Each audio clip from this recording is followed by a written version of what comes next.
You're traveling, the hotel coffee is really bad as usual, and all you have is a USB outlet. The Pixapresso here promises to fix that problem, but does it actually deliver, and more importantly, is the espresso any good? Hi everyone, I'm Colin and you're on Cafe Lista, the channel where we talk about coffee, espresso and independent machine reviews. So I bought this machine myself, no partnership. This is my honest take on the Pixapresso. This is Wacaco's first electric portable machine, a brand you might know from the Pixapresso or the non-pressurized. And this is a really interesting shift for them. So let's get into it. I have put the link to the machine in the description below. If you're in a hurry, here's my quick take on it. First, the strength. It's a complete machine. We have a replaceable battery and we also have a non-pressurized basket option. I'll show you that after. A few weaknesses. It's quite heavy. The menu is not very intuitive and it's not really built for adventure. Let's start with the design and the build quality. The first impression here out of the box, it feels solid. And I'm not just talking about the build quality here. I'm also talking about the weight. It's almost 800 grams and that's honestly heavy for something called portable machine, and we'll come back to that in the verdict. The shape is a little bit different than the outing, for example. It's more square,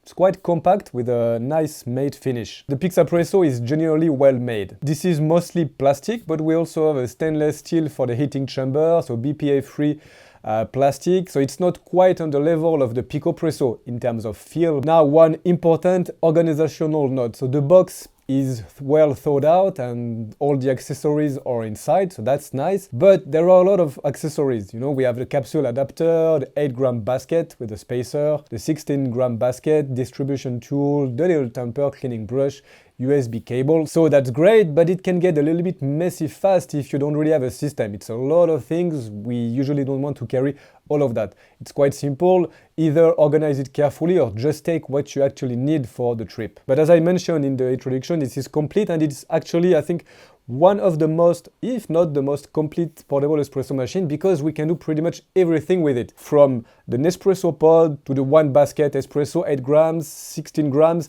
and there is a little trick also, we can use it as a non-pressurized. Now in terms of interface and usability, the Pixapresso has something that its competitors don't have, a small OLED touchscreen on top. Is it good? Well, yes and no. This is where things get a little mixed. So the menu has quite a few options and again it's great. We can have a volume selection, we can choose the ristretto, single espresso, double espresso, lungo. We also can choose temperature, 3 levels on temperature, pre-infusion mode, heat only mode, the pump only. So it's comprehensive and maybe a little bit too much at first. And this is something I experienced myself. You easily forget the navigation logic, which button does what in which order. It takes 4 or 5 uses before it becomes something that you will remember, so keep the manual with you. The screen is small and readable, but it's really designed to display status. It's not really designed to navigate. And honestly, as I said, without the manual, I was pretty lost at the start. It's not a deal breaker.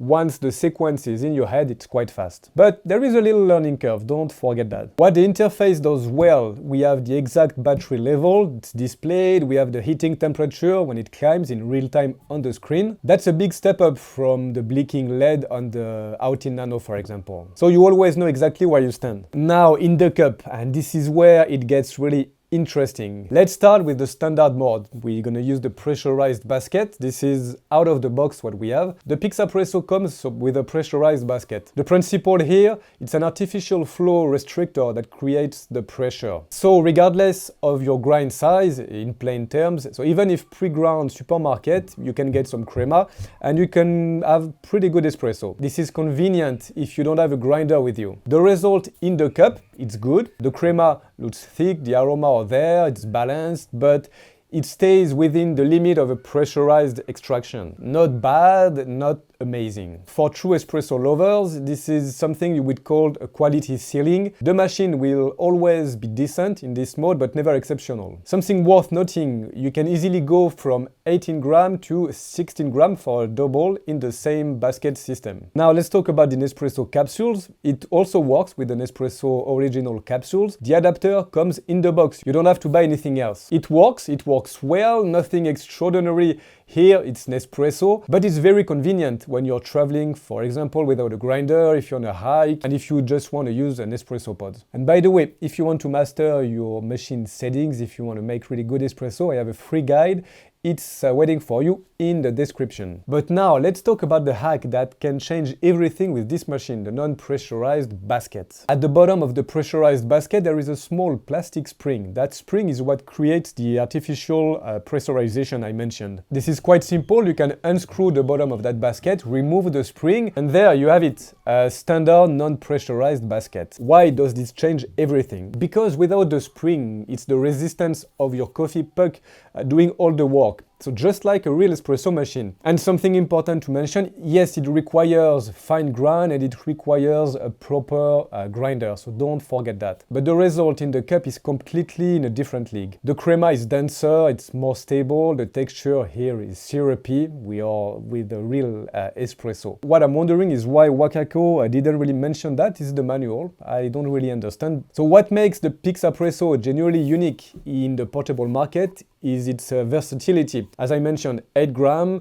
16 gram pressurized for the traveler in a hurry, 16 gram non-pressurized, and an Nespresso adapter for days without a grinder. No other portable machine covers all three cases this well in a single device. Now if we look at the battery and the autonomy, the machine heats water. This is simple enough, you know, but heating water takes a lot of energy. So that's why the battery life here is the key question. In practice, with cold water at around 20 degrees, I get between 4 and 5 full espresso shots on a charge. How long does it take? You have to wait usually between 4 and 5 minutes per cycle. So it's not really fast, but you know, not much you can do. It's pretty tiny machine for that. Now, if you have hot water available, a kettle, thermos, a camp stove, you switch to pump only. And here the battery life explodes. We are talking 100 shots on the single charge. That's the mode I would recommend to use whenever you have an external heat source. Something to mention, I think it's also quite important, it's an interesting feature of this machine, the battery is replaceable. There is an official tutorial for swapping the battery, 3 screws, we pop the cover. In a market where devices become e-waste the moment the battery degrades, I think that's genuinely responsible and it's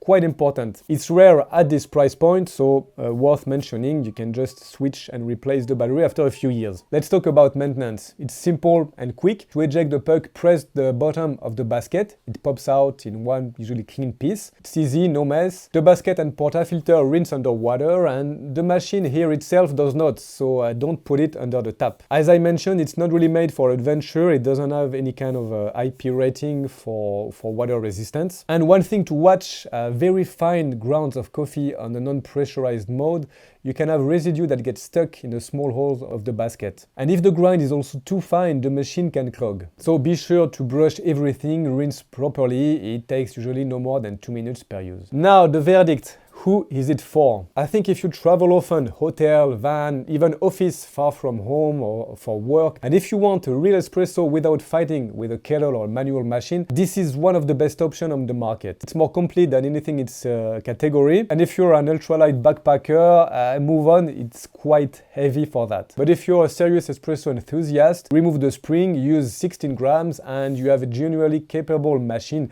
It won't replace your home setup, but for travel or for using it a few days a week, it's honestly impressive. Now, of course, we have the direct competition, the Outin Nano, new machine from iBrew. That could be slightly cheaper with an under-pressurized basket kit available, but I'm preparing a full comparison between the two, so if you don't want to miss it, you can subscribe. And if you appreciated this video, you can just leave a like also below, that really helps us. Thank you. But I'm curious, what do you think about the Pixapresso from Wacaco? Would you buy it? You can leave me a comment in the description. I read and I reply to all of them as much as I can. But don't leave yet. I'm pretty sure you will love the video that's coming here. I recommend you watching it. I hope you will have a good day. I'll see you soon on Cafe Lista. Ciao.